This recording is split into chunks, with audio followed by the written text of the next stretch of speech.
Imagine the beaches of Normandy on June 6, 1944.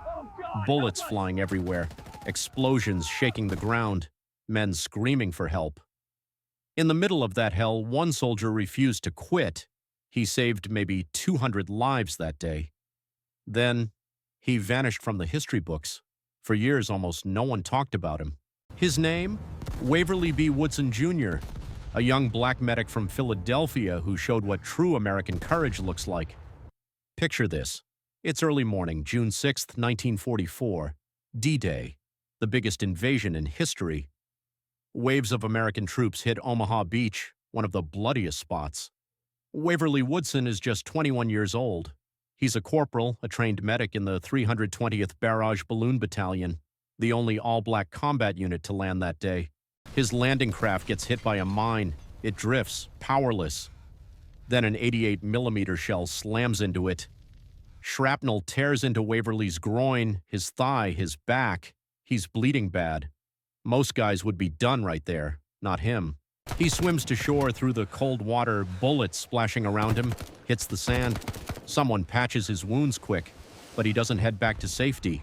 He sets up right there, under a rocky cliff near a German strongpoint called WN-61.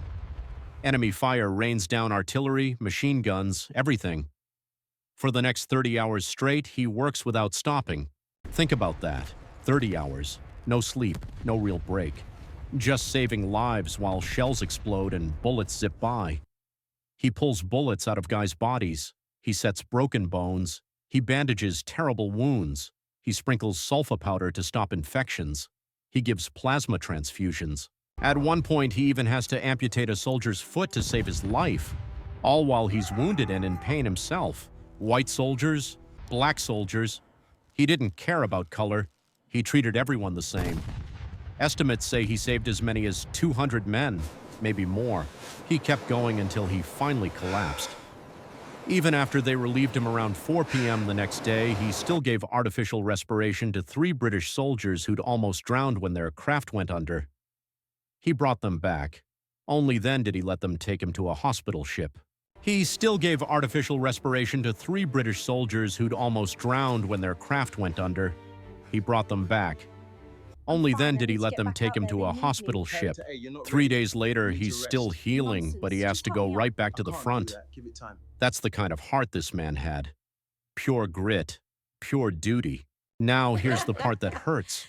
Waverly came home after the war. He lived a quiet life, got married, had kids, worked as a doctor's assistant and teacher. But the big honors, they didn't come. His commander recommended him for the Medal of Honor, the highest award America gives for bravery. White soldiers who saw what he did backed it up, but the paperwork, it disappeared or got lost or ignored. In World War II, over 1 million black Americans served. Not one got the Medal of Honor during the war, not one. Racism in the system back then made sure of that. For decades, Waverly's story faded. Most history books skipped him. Kids in school never heard his name. He passed away in 2005, still without the full recognition he earned with his blood on that beach. But heroes like him don't stay buried forever. His family never gave up. They pushed. Historians dug in. In 2024, 80 years after D-Day, the Army finally gave him the Distinguished Service Cross, our second highest award for valor. His widow and son accepted it at the Capitol. It was late, but it happened. Because courage like that can't be erased forever. Waverly Woodson Jr. reminds us what America is really about. Not perfect, but full of people who step up when it counts, who fight for each other no matter the odds, who bleed for freedom. He was black, he was wounded, he was outnumbered by danger, and still he saved 200 American lives.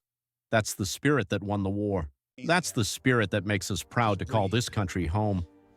So next time you think about D-Day, remember the guys who stormed the beaches, sure, but remember the medic under the cliff too, the one who kept working when everyone else was dropping, the one who treated brothers in arms like family, the one who treated brothers in arms like family.